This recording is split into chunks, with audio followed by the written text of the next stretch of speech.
Lander का इसरो के control room से, जो इस वक्त ध्रुव को जिस प्रकार से रहस्यों ने घेर कर रखा था, बहुत सारे रहस्यों का उद्घाटन हमारा चंद्र मिशन करेगा, चंद्रयान 3 करेगा। मोदी जी जो नई स्पेस पॉलिसी लेकर आए हैं, इसमें पिछले 1 दशक के अंदर 55 स्पेस क्राफ्ट मिशन चले, 50 लॉन्च व्हीकल मिशन चले, 11 सैटेलाइट स्टूडेंट के लिए चले, एक साथ 104 उपग्रह छोड़ने का रिकॉर्ड भी भारत ने बनाया।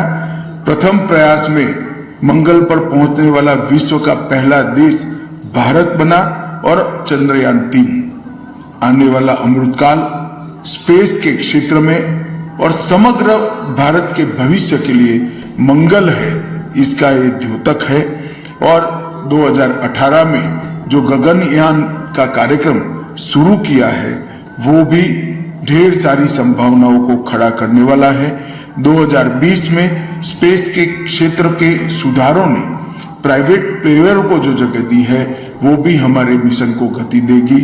मैं इस मौके पर चंद्रयान 3 की पूरी टीम को बहुत मन से बधाई देना चाहता हूं, साधुवाद देना चाहता हूं और मोदी जी को भी बहुत बधाई देना चाहता हूं कि अमृतकाल की शुरुआत में ही चंद्रयान ने जो मंगलाचरण किया है, उस सारे देश के लिए शुभम होगा, मंगल होगा, इसका हम सबको भरोसा है। फिर से सभी देशवासियों को बहुत बहुत बधाई।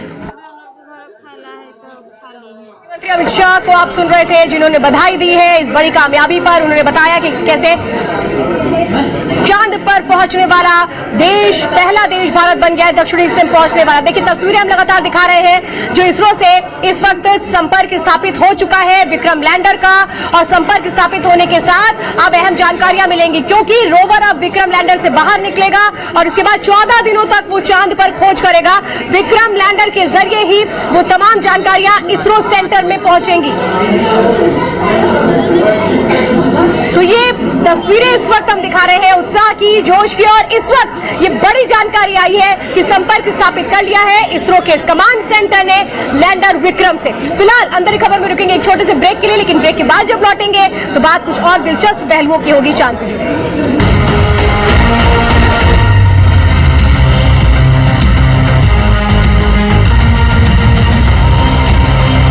Performance has been nominal. We are in the vertical descent phase 1.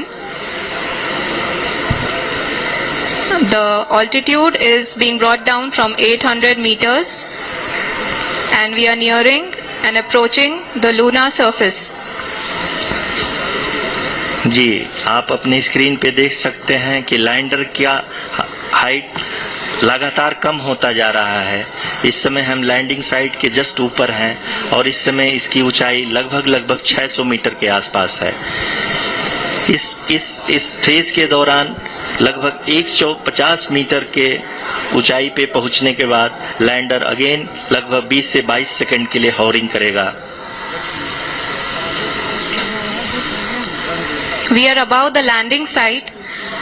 The horizontal as well as the vertical velocity is now being constantly reduced and the lander module has begun its descent towards the landing site.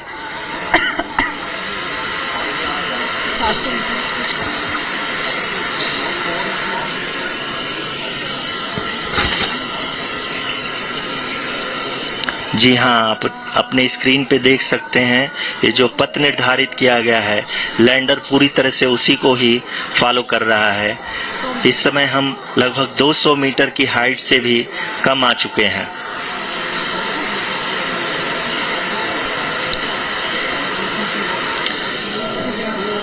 अब हम ये देख सकते हैं कि हम लगभग 150 metre की ऊंचाई पे हैं चंद्रमा के सतह से।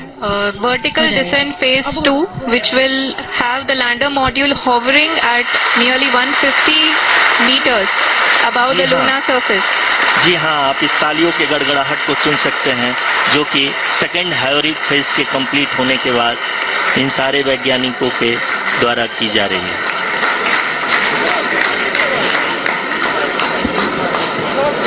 जी हाँ, आप अगर फिर से ध्यान से देखें तो एल्टीट्यूड पुनः कम होता जा रहा है।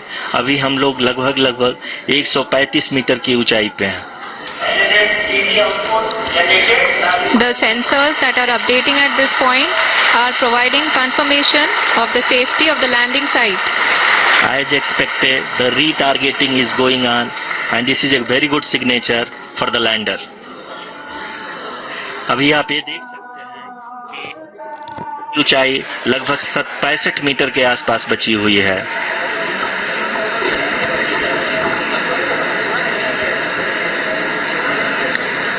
Currently, only 2 engines are now being fired, and we are nearly at zero velocity, vertical and horizontal. We were hovering, and now we are approaching the moon. Status नहीं पता नहीं